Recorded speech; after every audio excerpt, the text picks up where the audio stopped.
guys, pag-usapan lang natin ang breaking news. Ayon kasi sa bali-balita, finish na. Catherine Bernardo nagdiwang kasama ang buong pamilyang Bernardo. Alam niyo naman kasi, si Catherine Bernardo ay hindi nagdiwang ng kanyang kaarawan.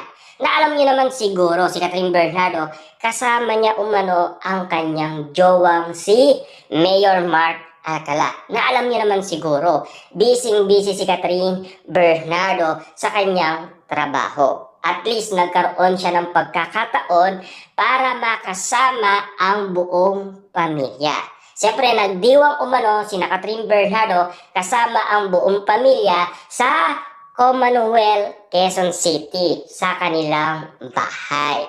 At lalong-lalo na, di ba, may issue umano sa pamilyang Bernardo at Catherine Bernardo kung bakit nga naman siya nag-condominium at kung bakit siya naging independent. Ayon kasi sa bali-balita, pinag-aawayan daw ng pamilyang Bernardo at Catherine dahil sa pagkakaroon niya ng jowang Mayor Mark Alcala. Pero bago si Mayor Mark Alcala, si Daniel Padilla muna ang pinag-awayan. Kaya nga naman kasi walang magawa si Catherine Bernardo kundi pumili ng mamahalin niya. Eh siyempre ang pinili niya ay si Mayor Mark Alcala.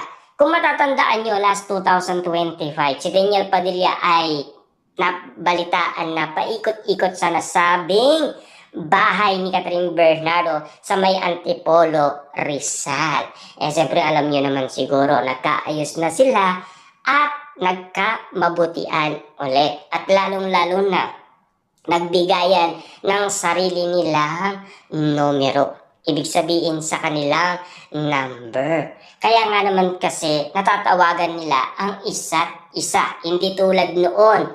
Binlock umano ni Catherine Bernardo si Daniel Padilla dahil alam niyo naman siguro, nag-iwalay na sila. At lalong-lalo na kasi marami umanong galit kay Daniel Padilla noon.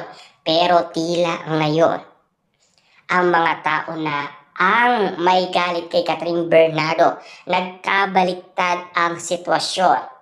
Dati si Daniel Padilla ang pinapagalitan ng maraming tao. Ngayon si Catherine Bernardo na. Pero take note, at least hindi naman nag-away umano ang pamilyang Bernardo. Sabihin na natin nagpa-interview noon si Mami Min Bernardo kay MJ Felipe dahil pinaliwanag niya sa atin kung sino-sino ang jowa ni Catherine Bernardo. Hindi niya naman sinabi kung anong mga pangalan. At least marami daw. Ibig sabihin kabilang na doon si Alden Richard.